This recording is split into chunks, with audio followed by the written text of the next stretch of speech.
തമിഴകത്ത് വിജയ് ഏതാണ്ട് അധികാരം ഉറപ്പിച്ചു എന്നാണ്. അനിശ്ചിതത്വം എന്ന് പറഞ്ഞാൽ പോലെ മാറി മറിയുകയായിരുന്നു ഓരോ കാര്യങ്ങൾ ഓരോ സമയത്തും. സത്യം പറഞ്ഞുകൊണ്ടെന്ന് പറയും, ഇല്ലെന്ന് പറയുന്നു, ക്ഷണിക്കാൻ പോകണമെന്ന് ക്ഷണിച്ചില്ലെന്ന് പറയുന്നു. പക്ഷേ ഇനിയിപ്പം ഞാൻ മനസ്സിലാക്കിയെടുത്തോളം VCKയും പിന്തുണ അറിയിച്ചു കഴിഞ്ഞു. ഇതില് വിജയിന് ഏറ്റവും കൂടുതൽ അനുകൂലമായത് കോൺഗ്രസ് നേരത്തെ പിന്തുണ കൊടുത്തു കഴിഞ്ഞല്ലോ. CPMനും CPIക്കും 2 പേരെ പിന്തുണയുണ്ട്, മുസ്ലിം ലീഗിന് 2 പേരുണ്ട്, VCK അവർക്ക് 2 പേരെ പിന്തുണയുണ്ട്. അപ്പം VCKയും മുസ്ലിം ലീഗും ആരെങ്കിലും ഒരാൾ വന്നാൽ മതി. പക്ഷേ ഇതിൽ ഏറ്റവും പ്രധാനപ്പെട്ട ഘടകം CPMും CPIയും വരിക എന്നുള്ളതായിരുന്നു. അതെ, ഇന്നലെ വിജയ് CPI ഓഫീസിലും പോയിരുന്നു. അതായത് ഈ DMK എന്ന് പറയുന്ന പാർട്ടി ഇന്ത്യ മുന്നണിയിൽ നിന്ന് അടർന്നു മാറി ഒരു ദേശീയ തലത്തിൽ തന്നെ ഒറ്റയ്ക്ക് നിൽക്കാനുള്ള ഒരു തീരുമാനം എടുത്തത് യഥാർത്ഥത്തിൽ കോൺഗ്രസിനെയും CPMനെയും വെട്ടിലാക്കാൻ വേണ്ടിയായിരുന്നു. നിങ്ങളിവിടെ ഞങ്ങൾ വരത്തില്ല എന്ന സന്ദേശം കൊടുക്കാൻ വേണ്ടിയായിരുന്നു. പക്ഷെ എന്നിട്ട് പോലും CPM ഉറച്ച തീരുമാനമെടുത്തു. അത് എനിക്ക് തോന്നുന്നത് MA ബേബിയുടെ ഇടപെടൽ തന്നെയാണ്. സ്റ്റാലിന്റെ ഉറ്റ സുഹൃത്താണ് പിണറായി വിജയൻ. അതുകൊണ്ട് തന്നെ സ്റ്റാലിൻ ഒരുപാട് പ്രതീക്ഷിച്ചിരുന്നു CPM പിന്തുണയ്ക്കില്ലെന്നും. അത് മനസ്സിൽ വെച്ചിട്ടാണ് അദ്ദേഹം AIDMK മൂപ്പിച്ചതും പളനിസ്വാമിയെ മുഖ്യമന്ത്രിയാക്കാൻ നീക്കം നടത്തിയതും. എങ്ങനെയും അദ്ദേഹത്തിന്റെ മകന്റെ ഒരു പ്രധാന എതിരാളിയാണല്ലോ വിജയ്, ഉദയനിധി സ്റ്റാലിൻ്റെ. ഉദയനിധി സ്റ്റാലിന് തീരെ ദഹിക്കുന്നില്ല വിജയ് വരുന്നത്. അച്ഛന് ശേഷം ഞാനാണ് മുഖ്യമന്ത്രി എന്ന് കരുതിയ വിജയെ അക്ഷരാർത്ഥത്തിൽ ഞെട്ടിച്ചുകൊണ്ടാണ് ഈ TVK വരുന്നത്. അപ്പോൾ ഈ ഒരു സാഹചര്യത്തിൽ മറുനാടൻ മലയാളിയിൽ അടക്കം വാർത്ത കൊടുത്തിരുന്നു പിണറായി വിജയന്റെ പിന്തുണയോടെ ഈ സ്റ്റാലിന്റെ കളി. പിണറായി ആണ് ഇതിന്റെ പിന്നിൽ പ്രവർത്തിക്കുന്നത്, വിജയനെ മുഖ്യമന്ത്രി ആദരിക്കാൻ പ്രവർത്തിക്കുന്ന ആൾ പിണറായി ആണ് എന്നുള്ളത്. അതുകൊണ്ട് തന്നെ CPMന്റെ ചെന്നൈ ഘടകം കുറച്ച് ഭയത്തിലുമായിരുന്നു ആദ്യഘട്ടത്തിൽ. പക്ഷേ ജനറൽ സെക്രട്ടറി MA ബേബി ഉറച്ച നിലപാടെടുത്തു. വിജയിനാണ് ഇത് ജനപിന്തുണ, 108 സീറ്റ് അവർക്ക് കിട്ടി, അവരെ തന്നെ പിന്തുണയ്ക്കുന്നതെന്ന് പറഞ്ഞ് CPM പിന്തുണ കൊടുത്തു. CPIക്ക് കൊടുക്കേണ്ടി വന്നു. VCKയും അവരും കൊടുക്കും. ചിലപ്പോൾ നാളെ ഒരു പക്ഷേ മന്ത്രിസഭയിൽ ചേർന്ന് നടന്നു പോലും ഇല്ല. അതായത് മന്ത്രിസഭയിൽ ചേരണ്ടെന്നാണ് ഇപ്പോഴത്തെ തീരുമാനം. തമിഴ്നാട്ടിലെ ജനാഭിലാഷത്തെ സാക്ഷാത്കരിക്കുന്ന നേതാവായിട്ട് MA ബേബി മാറി എന്നുള്ളതാണ്.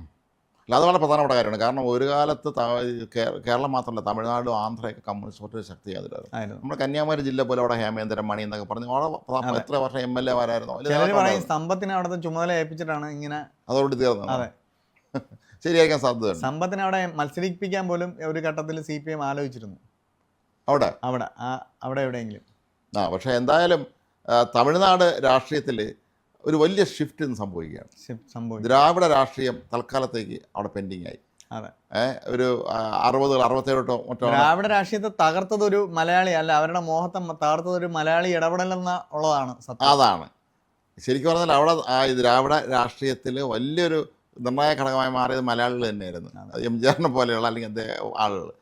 നാഞ്ചിൽ മനോഹരൻ മലയാളിയായിരുന്നു, അത് നേരക്കാരനായിരുന്നു അദ്ദേഹം. അപ്പം അതൊക്കെ മാറിയിട്ട് ഇന്ന് സത്യത്തിൽ തമിഴ്നാട് രാഷ്ട്രീയത്തിൽ TT പ്രവീൺ CSC സഭയുടെ അദ്ദേഹം കോൺഗ്രസിന്റെ ഒരു MLA ആണ്. ഉറപ്പായിട്ട് അദ്ദേഹം മന്ത്രിയാവാനുള്ള സാധ്യത കൂടുതലാണ്. കാര്യം വിജയ്ക്ക് 5 കോൺഗ്രസ്സുകാരുടെ പിന്തുണ ഉണ്ട്. ഈ ഘട്ടത്തിൽ 5 എന്ന് പറഞ്ഞാൽ ചെറിയ കാര്യമല്ല. അപ്പോൾ ഒരുപക്ഷെ ഒന്നിലധികം മന്ത്രിമാർ കോൺഗ്രസിൽ നിന്നുണ്ടാവാൻ സാധ്യതയുണ്ട്.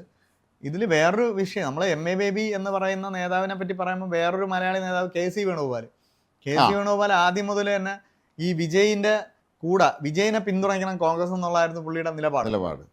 എന്നാൽ സ്റ്റാലിനെ എങ്ങനെ പിണക്കുമെന്ന് കരുതി മാത്രമാണ് അങ്ങനെ പോയത്, ഇങ്ങനെ ആ സഖ്യവുമായി മുന്നോട്ട് പോയത്. പക്ഷെ അത് തെറ്റായിരുന്നു എന്നും KC വേണുഗോപാലിന്റെ നിലപാടാണ് ശരിയെന്നും തെളിഞ്ഞു. അതോടൊപ്പം തന്നെ ഈ വിജയിന്റെ പാർട്ടി ഉണ്ടായി ഉടൻ തന്നെ കോൺഗ്രസ് പിന്തുണ പ്രഖ്യാപിച്ചു. ഇതിന് കാരണവും KC വേണുഗോപാലിന്റെ ഇടപെടലാണ്. അത് ദീർഘവീക്ഷണത്തോടുള്ള പരിപാടി തന്നെയാണ്. കാരണം ഈ കേരളത്തിൽ മുഖ്യമന്ത്രിയെ നിശ്ചയിക്കാൻ താമസിക്കുകയാണല്ലോ. പക്ഷേ അവിടെ കോൺഗ്രസ് ആ താമസം ഉണ്ടാക്കി കൺഫ്യൂഷൻസിനൊന്നും ഇടപെടുക്കാതെ ആദ്യമേ പറഞ്ഞു. മാത്രമല്ല അവിടെ വേറെ പ്രതിസന്ധി കൂടിയുണ്ട്. ഈ തമിഴ്നാട് ഗവർണർ കേരള ഗവർണർ കാറിലേക്ക് ഇറക്കാൻ അവിടെ ചുമതല, അവിടുത്തെ തീർത്തിനും അതിന് ഇങ്ങോട്ട് വരാം. അതായത് കേരളമാണ് മൊത്തത്തിൽ ഗവർണർ. അതെ. ഈ തമിഴ്നാട് രാഷ്ട്രീയത്തെ ഇപ്പം ഇങ്ങനെ എത്തിച്ചത് കേരളത്തിലെ ഗവർണറും കേരളത്തിൽ നിന്ന് ദേശീയ നേതാവായ MA ബേബിയും കേരളത്തിൽ നിന്ന് ദേശീയ നേതാവായ KC വേണുഗോപാലുമാണ്. മാത്രമല്ല ഈ പറഞ്ഞതുപോലെ കോൺഗ്രസിന് അവിടെ മന്ത്രിസ്ഥാനം കിട്ടുകയാണെങ്കിൽ TT പ്രവീൺ അദ്ദേഹം മന്ത്രിയാവുകയാണെങ്കിൽ അത് കന്യാകുമാരി ജില്ലയ്ക്ക് വലിയൊരു നേട്ടമാണ്. കാരണം കന്യാകുമാരി ജില്ലയിൽ മന്ത്രിമാരെ പലപ്പോഴും കുറവാണ്. കന്യാകുമാരി ജില്ല എന്നതിലുപരി നമ്മളിത് കാണേണ്ടത് കേരളത്തോട് ചേർന്ന് നിൽക്കുന്ന ഒരു പ്രദേശമാണ്. നമ്മൾ കേരളമായിരുന്നല്ലോ. അതെ, അല്ല ഞാൻ പറഞ്ഞ കന്യാകുമാരി എന്ന് പറയുന്നത് കുറച്ചും കൂടെ ദൂരെയുള്ള സ്ഥലമാണ്. അതെ, ഇതെന്ന് പറഞ്ഞാൽ നമ്മളെ കളിയിക്കാളെ കഴിഞ്ഞ് തൊട്ടടുത്ത വിളവങ്കോട്. അപ്പൊ ഈ വിളവങ്കോടിൽ ഉണ്ടാവുന്ന വികസനം എന്ന് പറഞ്ഞാൽ യഥാർത്ഥത്തിൽ കേരളത്തിനാണ് ഗുണം ചെയ്യുന്നത്. കാര്യം നമുക്കറിയാം, ഈ ഉച്ചക്കട എന്ന് പറയുന്ന ഭാഗം, പൂവാർ ഉച്ചക്കട കഴിഞ്ഞിട്ട് തൊട്ടടുത്താണ് ഈ സ്ഥലം. അതേപോലെ കളിയിക്കാള അറിയാലോ, കളിയിക്കാള കഴിഞ്ഞിട്ട് തൊട്ടടുത്താണ്. അപ്പം ആ മേഖലയിലൊക്കെ സത്യം പറഞ്ഞാൽ മലയാളികളാണ് ഉള്ളത്. ഞങ്ങളുടെ ബന്ധുക്കളെല്ലാം രമേഷ് നമ്മളൊക്കെ ബന്ധുക്കളുള്ള സ്ഥലമാണ്. നമുക്ക് ഇപ്പോഴും കന്യാകുമാരി ജില്ലയിൽ പോകുമ്പോൾ ഇത് വേറെ സംസ്ഥാനത്ത് പോകുന്ന വികാരം നമുക്കില്ല. അതേപോലെ അതിൽ ഞാനൊരു ചെറിയ കാര്യം പറയുന്നത്, യഥാർത്ഥത്തിൽ ഈ വിളവങ്കോട് എന്ന് പറഞ്ഞാൽ കേരളം വിട്ടിട്ടുള്ള സ്ഥലമാണ്. ഇവിടെ എന്ന് പറഞ്ഞാൽ വളരെ സാധാരണക്കാരായ ആളുകളാണ് ജീവിക്കുന്നത്. വളരെ ഇത് നമ്മളെന്താണ് സാധാരണ കാർഷിക മേഖലയിലും ചെയ്യുന്ന ആളുകളാണ്. അതേസമയം കുറച്ചും കൂടെ അപ്പുറത്ത് പോയാൽ കുറച്ചും കൂടെ ഞാൻ പറഞ്ഞു അവിടെയൊക്കെ പോയാൽ കുറച്ചും കൂടെ വികസിതമാണ് ആ സ്ഥലം. പക്ഷെ ഈ സ്ഥലം ഈ വിളവങ്കോട് എന്ന് പറഞ്ഞ മണ്ഡലം ഒട്ടും വികസിതമല്ല, ഒട്ടും വികസിതമല്ല. അതേപോലെ തന്നെ നമ്മൾ മനസ്സിലാക്കേണ്ട ഒരു കാര്യം എന്ന് പറഞ്ഞാൽ ഈ നമ്മുടെ കഴക്കൂട്ടത്ത് നിന്ന് പോകുന്ന നാഷണൽ ഹൈവേ എന്ന് പറഞ്ഞാൽ കേരള അതിർത്തിയിൽ ബ്ലോക്കായി കിടക്കുകയാണ്. അതെ, അതാണ് എൻ്റെ തമാശ. കേരള അതിർത്തി വരെ ഇതുള്ളൂ. യഥാർത്ഥത്തിൽ ഇത് അങ്ങോട്ട് പോകുന്നില്ല. ഇതെല്ലാം പണിമുടങ്ങി കിടക്കുന്നത് ഈ വിളവങ്കോട് എന്ന് പറയുന്ന ആ നിയോജക മണ്ഡലത്തിലാണ്.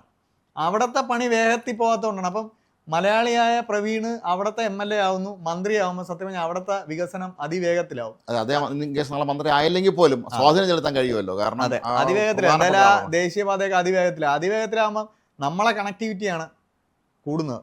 അല്ല, അത് കൊള്ളാം. എന്തായാലും ഈ കേരള തമിഴ്നാട്ടിലേക്കും ബാംഗ്ലൂരിലേക്കും ബാംഗ്ലൂരിലേക്ക് വളരെ ഈസി ആയിട്ട് പോകാൻ പറ്റും. ഈ ഹൈവേ കൂടെ പെട്ടെന്ന് നമുക്ക് ഈ തമിഴക രാഷ്ട്രീയത്തിൽ എല്ലാ കാലത്തും മലയാളി സ്വാധീനം ഉണ്ടായിരുന്നത് അവിടെയുള്ള മലയാളികളായിരുന്നു. ഇപ്പൊ തന്നെ ബാംഗ്ലൂരിൽ നിന്ന് ചെന്നൈയിൽ നിന്നൊക്കെ വരുന്ന ബസ്സുകളുണ്ടല്ലോ, വലിയ ദീർഘദൂര ബസ്സുകൾ നാഗർകോവിൽ വരെ അതിവേഗതയിൽ വരും. നാഗർകോവിൽ വരെ തിരുവനന്തപുരം വരെ എടുക്കുന്ന സമയം. അല്ല, അതാണ് എൻ്റെ മോള് ബാംഗ്ലൂരിൽ നിന്ന് അവധിക്ക് വീട്ടിൽ വരുമ്പോൾ നാറുവരെ പെട്ടെന്ന് എത്തും. അത് കഴിഞ്ഞ് പിന്നെ വിളിച്ചിട്ട് പിന്നെ 2 മണിക്കൂർ കഴിഞ്ഞിട്ടാണ് ഇങ്ങോട്ട്. അത് ഞാൻ പറഞ്ഞ അപ്പൊ TTT പ്രവീൺ എന്ന് പറഞ്ഞാൽ ഈ വ്യക്തിയുടെ വരവ് യഥാർത്ഥത്തില് മലയാളികൾക്ക് ചെന്നൈയിലേക്കും ബാംഗ്ലൂരിലേക്കുള്ള കണക്ടിവിറ്റി വളരെ പ്രധാനപ്പെട്ടതാണ്. മാത്രമല്ല കേരളവും തമിഴ്നാടുമായി ഒരുപാട് കരാറുകളും വിഷയങ്ങളും ഒക്കെ ഉൾപ്പെടെയുള്ള വിഷയങ്ങൾ അതിനൊക്കെ പരിഹാരമാകാൻ നമ്മൾ ഇപ്പോൾ കോൺഗ്രസും CPM-ഉം അവിടെ പിന്നെ സർക്കാരുമായിട്ട് ഒരുപാട് ഗുണം ചെയ്യുന്നു. കൂട്ടത്തിൽ നമുക്ക് ഒരു കാര്യം കൂടെ പറഞ്ഞോളന്ന് അവസാനിപ്പിക്കാൻ, പശ്ചിമ ബംഗാളിൽ സത്യപ്രതിജ്ഞയാണ് സുവേന്ദു അധികാരി. ശരിക്കും ബംഗാളിന് അധികാരിയെ കിട്ടി, യഥാർത്ഥ അധികാരി വന്നു. ദീദി ഇറങ്ങി കൊടുക്കൂല എന്ന് പറഞ്ഞെങ്കിലും നിയമസഭ ഭരിച്ചോട്ട് ചെയ്യാൻ പറ്റത്തില്ല. പിന്നെ ഇന്ത്യയിൽ സൈനിക ഭരണത്തിനൊരു സാധ്യതയില്ല. ഇവിടെ ജനാധിപത്യം വളരെ ശക്തമാണ്. നമ്മളതിനെ കണ്ടു. മറ്റേ ചൈനയിൽ നിന്ന് വരുമ്പം ഇത് കരസേന മേധാവി പ്രതിരോധ മന്ത്രിയെ വിളിച്ചു ചോദിക്കുകയാണ് എന്ത് ചെയ്യണം, നമ്മൾ കോൺഗ്രസ്സുകാരിൽ തന്നെ അങ്ങനെ ഒരു സാഹചര്യമാണ് ഇവിടെ. അല്ലാതെ സൈന്യത്തിനോ പോലീസിനോ പട്ടാളത്തിനോ അത് ഏകാധിപതികൾക്കോ ഒന്നും ഒരു കാര്യമില്ല. ജയിച്ചു വന്നാൽ മാത്രമേ ഏകാധിപതിയാവാൻ പറ്റുള്ളൂ.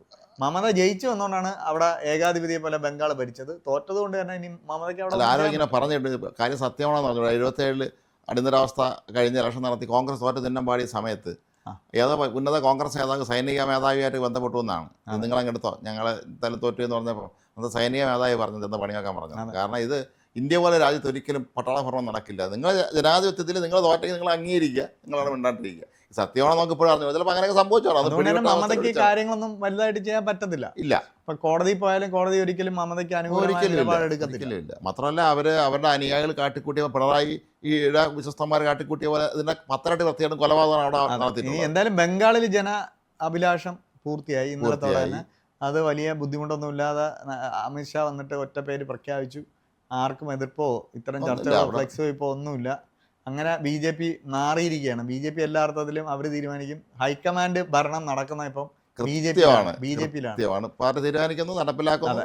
പക്ഷെ കോൺഗ്രസിന്റെ ഹൈക്കമാൻഡ് തീരുമാനത്തെ വെല്ലുവിളിക്കാൻ പറ്റുമെന്ന് കേരളത്തിൽ ഇങ്ങനെ ശ്രമിച്ചു. ഒരു കാലത്ത് കോൺഗ്രസിന്റെ ഹൈക്കമാൻഡ് എന്ന് പറഞ്ഞാൽ അതിശക്തന്മാരായിരുന്നു. അവർ തീരുമാനിച്ചു തന്നെയാണ്. അവിടെ പിന്നെ ആർക്കും ഇടപെടാൻ പറ്റില്ലായിരുന്നു. ഏതായാലും തമിഴ്നാട്ടിന്റെ കാര്യത്തിൽ വളരെ ബോൾഡായിട്ടൊരു തീരുമാനം കോൺഗ്രസ് ഹൈക്കമാൻഡ് എടുത്തു. വിജയനെ പിന്തുണയ്ക്കാൻ എടുത്തു. സ്റ്റാലിൻ പോകുമെന്നറിയാം, സ്റ്റാലിൻ പോയാലും കുഴപ്പമില്ല എന്നറിയാം. സ്റ്റാലിൻ പക്ഷെ കഴിഞ്ഞ തവണ കോൺഗ്രസിനെയൊക്കെ മന്ത്രിമാരാക്കിയിരുന്നെങ്കിൽ കുറച്ചും കൂടെ ഒരു ഇത് വന്നെ. പക്ഷെ മത്സരിക്കാനൊക്കെ ആവശ്യത്തിന് സീറ്റ് കൊടുത്തിട്ടുണ്ട്. എന്നാലും തമിഴ്നാട് രാഷ്ട്രീയം ഈ പറഞ്ഞതുപോലെ ഒരു വലിയ മാറ്റത്തിലേക്ക് പോകണം. ഒരു സിനിമാടം വീണ്ടും അധികാരത്തിലെത്തുന്നു എന്നുള്ള കാര്യമുണ്ട്. അദ്ദേഹത്തിന്റെ MGR-നെ പോലെ ഇനി കാലാകാലങ്ങളിൽ വിജയ് ഭരിക്കുമെന്നുള്ളതാണ്. അതാണ് അവിടെ വരേണ്ട ചോദ്യം. കാരണം അന്ന് MGR-നൊപ്പം ഒരുപാട് രാഷ്ട്രീയ നേതാക്കളും ഉണ്ടായിരുന്നു. ഇത്തവണ ഒരുപക്ഷെ അത്രത്തോളം രാഷ്ട്രീയ നേതാക്കന്മാർ വിജയനൊപ്പം. അത് ഈ രാഷ്ട്രീയ നേതാക്കൾ ഇല്ലാത്തതാണ് വിജയൻ ഈ ക്രൈസിസ് ഹാൻഡിൽ ചെയ്യാനുള്ള ഒരു ബുദ്ധിമുട്ട്.